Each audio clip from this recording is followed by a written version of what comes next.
This is a video on another eukaryotic organelle, that is plastids. Plastids were discovered by Schimper.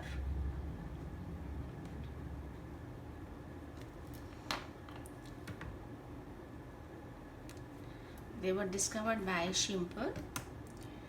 Plastids जो हैं वो सिर्फ plants में होते हैं. They are present only in plants and they are absent from animals.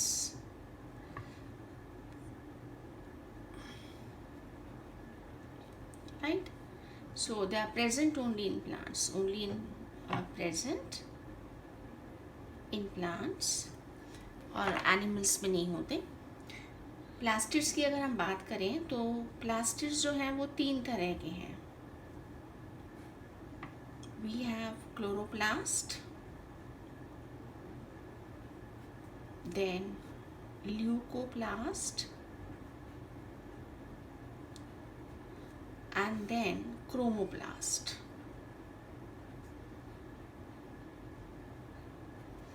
तीन तरह के प्लास्टिड्स हैं जो आपको प्लांट्स में मिलते हैं.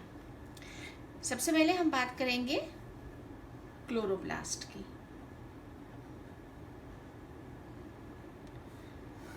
क्लोरोप्लास्ट जो है वो एक ग्रीन प्लास्टिड है. It is a green plastid.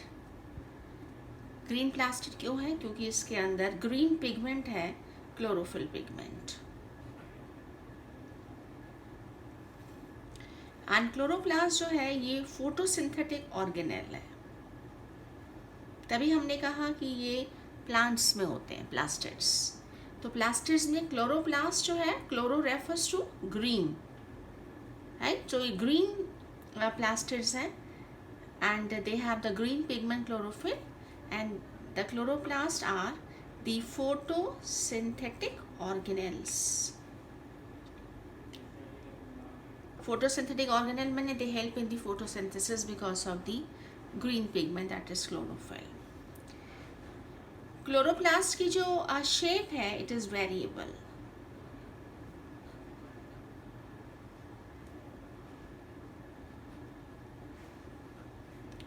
आपको अलग अलग शेप के क्लोरोप्लास्ट मिलते हैं प्लांट्स के अंदर. अगर हम बात करें लोअर प्लांट्स की, लोअर प्लांट्स का मतलब है द ग्रीन एल्गा. एल्गा जो है they are lower plants. Higher plants में आते हैं टेरिडोफाइट्स, जिम्नोस्पर्म्स, एंजियोस्पर्म्स, ये हायर प्लांट्स हैं. लोअर प्लांट्स जो हैं वो जैसे ग्रीन एल्गा. ग्रीन एल्गा में अगर हम बात करें तो spirogyra, the name is known to you, filamentous alga है.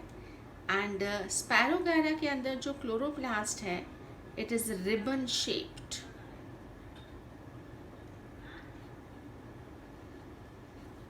और क्लोरोप्लास्ट जो है वो फिलामेंटस है. The filament is made up of many cells और there are 1 to 7 chloroplast per cell. एक सेल में आपको 1 से 7 क्लोरोप्लास्ट मिलेंगे which are spirally present.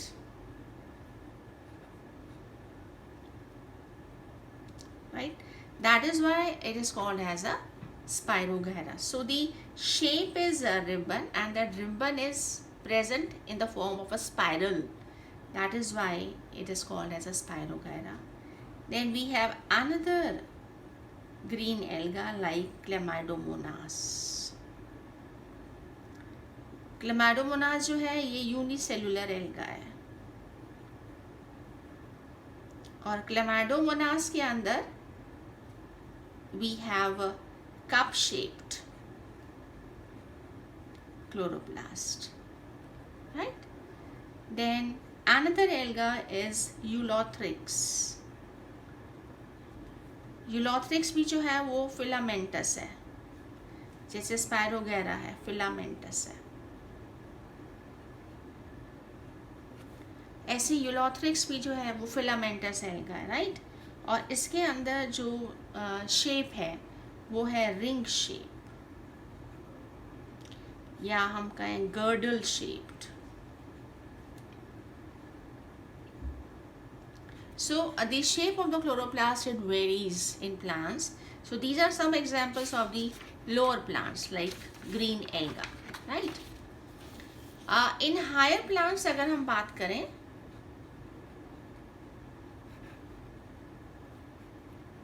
तो हायर प्लांट्स में क्लोरोप्लास्ट जो है they can be oval, they can be spherical, they can be lens shaped, जैसे लेंस होता है कन्वेक्स, कनकेव, और they can be disc shaped. So higher plants में आपको यहाँ पर मिलता है. सो अभी जो है right now will talk about chloroplast in higher plants, right? So this is the chloroplast of higher plant. It is oval in shape, right? higher plants में आपको क्लोरोप्लास्ट कहाँ मिलेगा?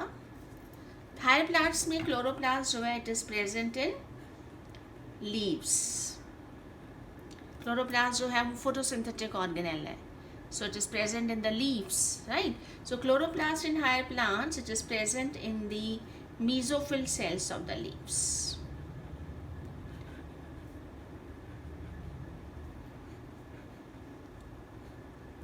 So where will you look for these organelles? photosynthetic organelles हैं तो photosynthetic organs में होंगी, और आपको higher plants में ये leaves में मिलेंगी, mesophyll cells में. And there can be 20 to 40 chloroplast per cell. एक सेल के अंदर, एक mesophyll cells के अंदर, सेल के अंदर you can have 20 to 40 chloroplast. So in higher plants you have this variable shape, and we'll study the chloroplast in higher plants. हम higher plants की बात करेंगे कि हायर प्लांट्स का जो क्लोरोप्लास्ट है वो कैसा होता है. So this is the chloroplast in higher plants, and the shape which is shown here is oval. And if you look at the structure of the chloroplast in higher plants, chloroplast is a double membrane structure. Just like mitochondria has two membrane, it has also two membranes. This is called as outer membrane and this is called as inner membrane,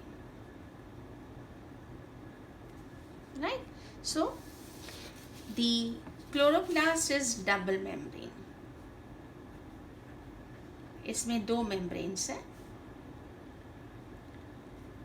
It has outer membrane and it has inner membrane.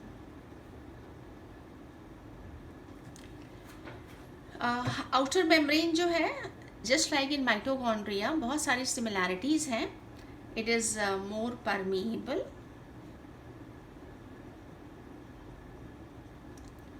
and it has porins. और जो inner membrane है it is less permeable. So this is the chloroplast. The outer membrane is more permeable and it has porins and it is less permeable, right? The inner membrane of the chloroplast, if you see, it encloses a fluid-like matrix. यहाँ बीच में fluid-like matrix है, which is called as stroma. And in the stroma, what you see, in the stroma you can see the stacks of these flattened sac-like structures. No, these are all sac-like structures. These are all membranous sac-like structures which are present in the form of a pile or a stack. So we have an outer membrane, inner membrane, and the inner membrane encloses a fluid-like matrix. यहाँ पर fluid-like matrix है which is called as stroma. और stroma के अंदर you have stacks of these membranous sacs, right?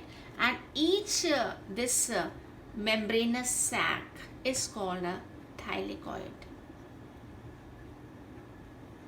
So ये सारे जितने thylakoids हैं, no, these are all thylakoids, and these thylakoids जो हैं, they are present in a stack. Each sac is called thylakoid. It is a membranous sac, and so in the stroma you have stacks of these membranous sacs which are called as thylakoids, and each stack, this whole stack is called as the granum, right? So ये सारे जो मैंने बनाए हैं ये grana बनाए हैं, and each grana is a stack of thylakoids, and each thylakoid is a membranous sacs, and the thylakoid of adjacent grana, आज जो साथ वाला adjacent grana है, जो thylakoids हैं वो connected हैं by these membranous lamellae. आप देख रहे हैं इनके बीच में भी ये membranous structures हैं. So the thylakoid of adjacent grana, they are connected by the membranous lamellae, और इन membranous lamella को हम क्या बोलते हैं? These are called as stroma lamellae, या हम इसको बोल सकते हैं स्ट्रोमा थाइलेकॉइड. तो ये जो थाइलेकॉइड्स हैं ये ग्रैनल थाइलेकॉइड्स हैं, राइट, और ये इन्हीं की एक्सटेंशंस हैं विच आर मीटिंग टुगेदर. तो ये जो मेरे मेम्ब्रेनस, जैसे ये मेम्ब्रेनस स्ट्रक्चर्स हैं, ये भी सेम मेम्ब्रेनस स्ट्रक्चर्स हैं which are connecting the adjacent thylakoid. So ये जो है these can be called as a stroma lamella और stroma thylakoid, or they can be called as intergranal thylakoid. Intergranal मैंने दो ग्रैना के बीच में थाइलेकॉइड है. तो ये जो है मेरा पूरा स्टैक ग्रैनम है, और इस पूरे स्टैक में each sac is called a thylakoid, and then the thylakoid of adjacent grana, they are linked by these membranous lamellae. These membranous lamellae, they are called as stroma lamellae बोल सकते हैं, या हम इसको stroma thylakoid बोल सकते हैं. तो ये granal thylakoid है, ये stroma thylakoid है.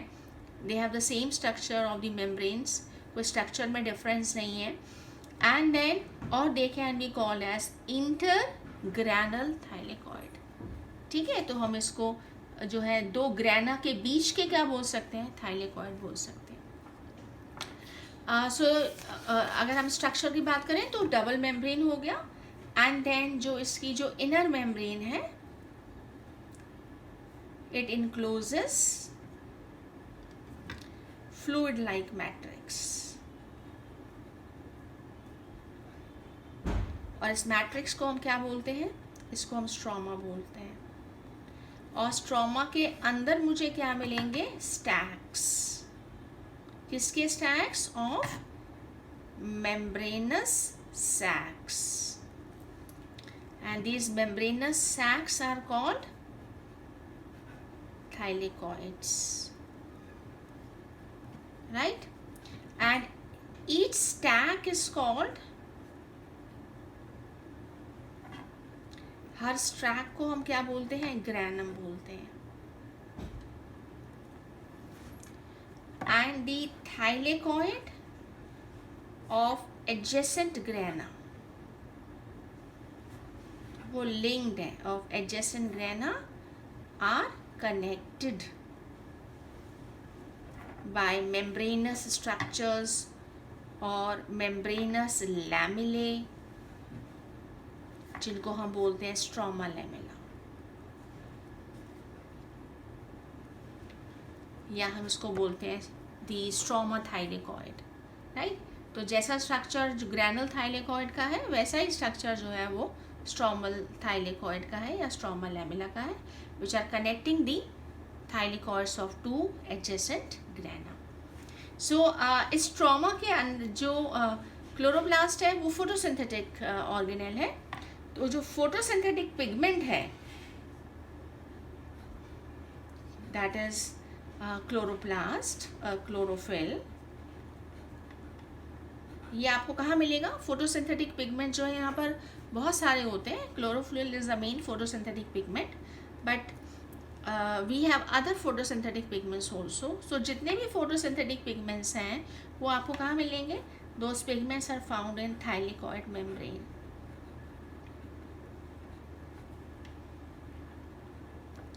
तो आपको जितना भी क्लोरोप्लास्ट के अंदर जो है फोटोसिंथेटिक ऑर्गेनेल है और यहाँ पे फोटोसिंथेटिक पिगमेंट है which helps in photosynthesis, that is chlorophyll, and there are other photosynthetic pigments which absorb the solar energy, और वो आपको इन थाइलेकॉइड, चाहे वो ग्रैनल थाइलेकॉइड हो चाहे वो स्ट्रोमा थाइलेकॉइड हो, वो आपको मेम्ब्रेन के अंदर मिलेंगे. सो थाइलेकॉइड की मेम्ब्रेन के अंदर आपको फोटोसिंथेटिक पिगमेंट्स मिलेंगे, whether it is a membrane of stroma thylakoid or it is a membrane of granule thylakoid. So यहाँ पर इन ये जितने भी membranous structures हैं इनकी membranes में pigments हैं. और जो स्ट्रोमा है बाहर आपको, ये स्ट्रोमा में आपको क्या क्या मिलेगा? स्ट्रोमा में आपको जस्ट लाइक माइटोकॉन्ड्रिया आपको यहाँ पर राइबोसोम्स मिलेंगे. ये राइबोसोम्स हैं और ये राइबोसोम 70S है. और आपको माइटोकॉन्ड्रिया की तरह ही यहाँ पर सर्कुलर डीएनए मिलेगा. This is my circular DNA, right. So what will you see in the stroma? Stroma में आपको क्या क्या मिलेगा? जो ग्रैना है, जो आपके थाइलेकॉइड्स हैं, वहाँ पर सारे फोटोसिंथेटिक पिगमेंट्स हैं. और स्ट्रोमा के अंदर आपको मिलेंगे 70S राइबोसोम्स, जैसे कि माइटोकॉन्ड्रिया के मैट्रिक्स में मिलते हैं. स्ट्रोमा भी जो है वो क्लोरोप्लास्ट का जो है वो मैट्रिक्स है. 70S राइबोसोम्स मिलेंगे यहाँ पर आपको. यहाँ पर आपको सर्कुलर डीएनए की कॉपीज मिलेंगी बहुत सारी. और यहाँ पर आपको मिलेगा, यहाँ पर आपको एंजाइम्स मिलेंगे which help in photosynthesis.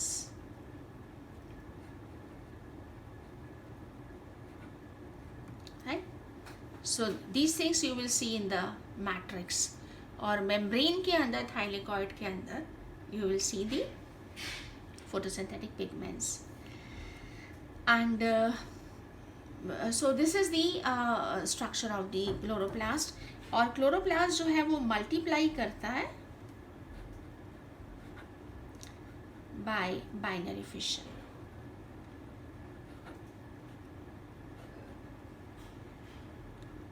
Right. So it multiplies by binary fission, just like mitochondria मैंने किया था. माइटोकॉन्ड्रिया भी बाइनरी फिशन से मल्टीप्लाई करता है और क्लोरोप्लास्ट भी मल्टीप्लाई करता है. सो बहुत सारी चीज़ें क्लोरोप्लास्ट और माइटोकॉन्ड्रिया की एक जैसी हैं. देन क्लोरोप्लास्ट भी जो है वो माइटोकॉन्ड्रिया की तरह it is a semi autonomous organelle,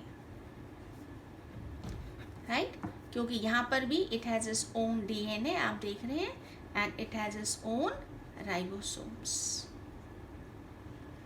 right. तो डीएनए और राइबोसोम्स की हेल्प से it can synthesize its own few proteins and enzymes.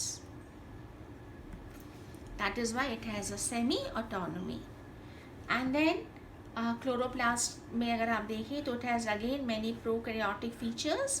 जैसे माइटोकॉन्ड्रिया में था, यहाँ पर प्रोकैरियोट्स की तरह 70S राइबोसोम्स हैं जैसे बैक्टीरियाज में होते हैं. देन इट हैज़ पोरेंस जैसे बैक्टीरिया में होते हैं. And then it has the circular DNA. ये सब प्रोकैरियोटिक फीचर्स हैं. They are all found in bacterias. Bacterias are prokaryotes, so ये प्रोकैरियोटिक फीचर्स हैं. And then the chloroplast it multiplies by binary fission like the prokaryote. So it has many prokaryotic features, and that is why we believe that chloroplast existed as independent prokaryotic organism just like mitochondria, and then during evolution it developed symbiotic relationship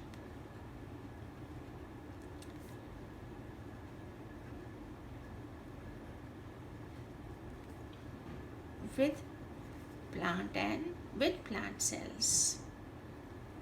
No, because they are not present in the animal cells, develop symbiotic relationship with the plant cells, and they are present in that state in the present plants.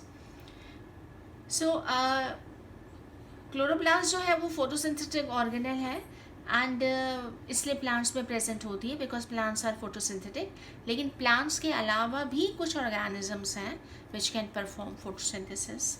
तो अगर हम बात करें 5 kingdom classification, अगर आपको याद हो, let's see कितने तरह के ऑर्गेनिजम्स हैं. तो 5 किंगडम क्लासिफिकेशन के हिसाब से हमारे पास मोनेरा है किंगडम, जहाँ पर हमारे सारे प्रोकैरियोट्स आते हैं, बैक्टीरियाज आते हैं. उसके बाद we have protista, then we have fungi, then we have plantae, and then we have Animalia, right? So plantae तो हमें मालूम है, ये सारे फोटोसिंथेटिक हैं,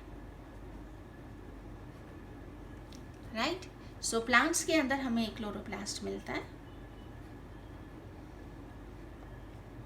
because plants are photosynthetic organisms. So chloroplast is found definitely in the plants for photosynthesis.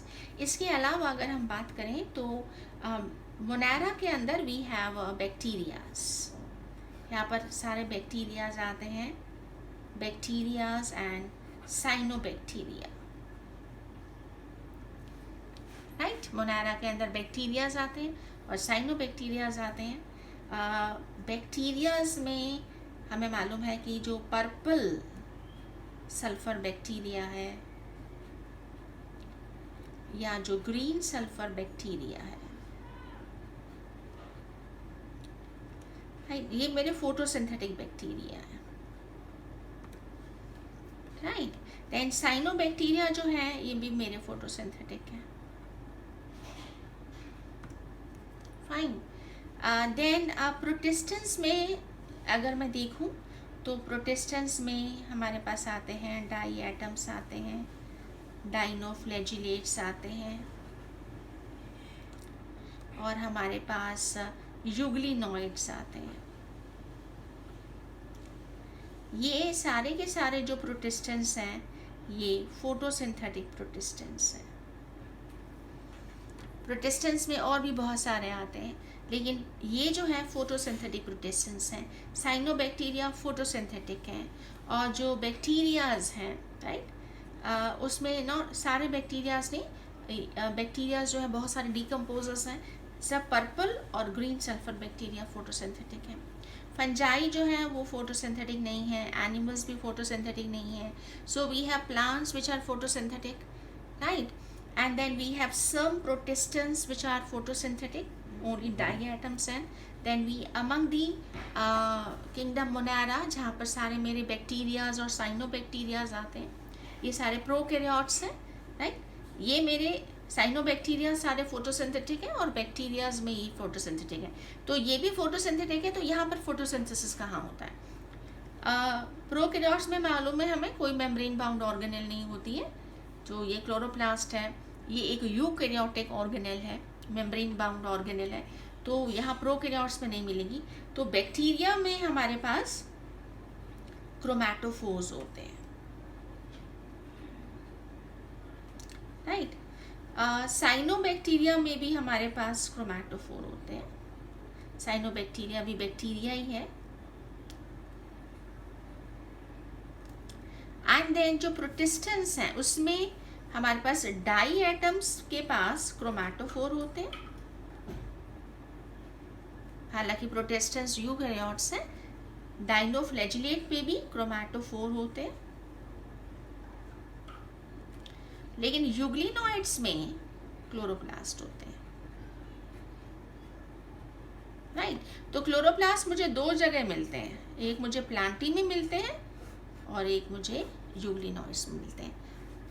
Animalia जो है वो फोटोसिंथेटिक नहीं है, फंजाई भी फोटोसिंथेटिक नहीं है। कुछ प्रोटिस्टेंस फोटोसिंथेसिस है, लेकिन उनमें से सब जो यूग्लिनॉइड्स हैं वहाँ क्लोरोप्लास्ट मिलता है फोटोसिंथेसिस के लिए, और डाई एटम्स डाइनोफ्लैजिलेट्स में नहीं मिलते। मोनेरा सारे प्रोकैरियोटिक बैक्टीरियाज हैं, साइनोबैक्टीरियाज हैं। साइनोबैक्टीरियाज फोटोसिंथेटिक है, लेकिन यहाँ हमें क्रोमैटोफोर्स मिलते हैं, क्योंकि क्लोरोप्लास्ट जो है वो एक मेम्ब्रेन बाउंड ऑर्गेनेल है, वो यूकैरियोट्स में मिलेगा। और कुछ बैक्टीरियाज जो हैं वहाँ पर भी हमें जो है क्रोमैटोफोर्स मिलते हैं। So we have chloroplast other than plants also which are helping in photosynthesis. So एक बार हम फिर से देख लेते हैं। प्लास्टिड्स जो हैं they were discovered by this Schimper, और प्लास्टिड्स हमें प्राइमरली प्लांट्स में मिलते हैं। तीन तरह के प्लास्टिड्स हैं, क्लोरोप्लास्ट ग्रीन प्लास्टिड्स हैं which help in photosynthesis and their shape is variable. और अगर हम हायर प्लांट्स की बात करें यहाँ पर, तो हायर प्लांट्स में भी they have a variable shape, Oval, spherical, lens shape. और हायर प्लांट्स में आपको कहाँ मिलेंगे? हायर प्लांट्स में आपको जो क्लोरोप्लास्ट हैं वो हमें लीव्स में मिलेंगे, ठीक है ना। तो हायर प्लांट्स में they can be oval, spherical, lens, you can have variable shape. And where will you look for chloroplast photosynthetic organelle? तो आपको लीव्स में मिलेगा। लीव्स में कहाँ मिलते हैं? मीसोफिल सेल्स में। और एक सेल के अंदर जो है प्लांट्स में you can have 20 to 40। And then it is a double membrane structure, outer है, इनर है। इनर मेम्ब्रेन इनक्लोज स्ट्रोमा, और स्ट्रोमा के अंदर you have the stacks of thylakoids, each stack is called as a granum. And then adjacent thylakoids, they are जो attached by this, these are called membranous lamellae, which are called stroma lamella or stroma thylakoid, right? And the photosynthetic pigments are present within these membranes, no? सारे pigment जो है वो membrane के अंदर ही हैं, whether it is thylakoid की membrane हो या स्ट्रोमल लेमेला की मेम्ब्रेन हो, पिगमेंट सारे मेम्ब्रेन में प्रेजेंट हैं। और बाहर स्ट्रोमा के अंदर जो है we have the enzymes which help in photosynthesis, then we have ribosomes and we have circular DNA. So it has many prokaryotic features, जैसे कि इसमें पोरेंस हैं, जैसे इसमें circular DNA है, जैसे इसमें 70S ribosomes हैं। Other than that it can multiply by binary fission, so it exists as a independent prokaryotic organism. These are all prokaryotic features which are found in bacteria and साइनोबैक्टीरियाज। तो ये हमें जो है कहाँ मिलते हैं? It existed as independent prokaryotic organism. Then during the course of evolution it developed a symbiotic relationship with the plants, right? And because of its own DNA and own ribosome, no, it can synthesize some of its own proteins, so it is said to be a semi-autonomous organelle, right? So I hope you must have understood.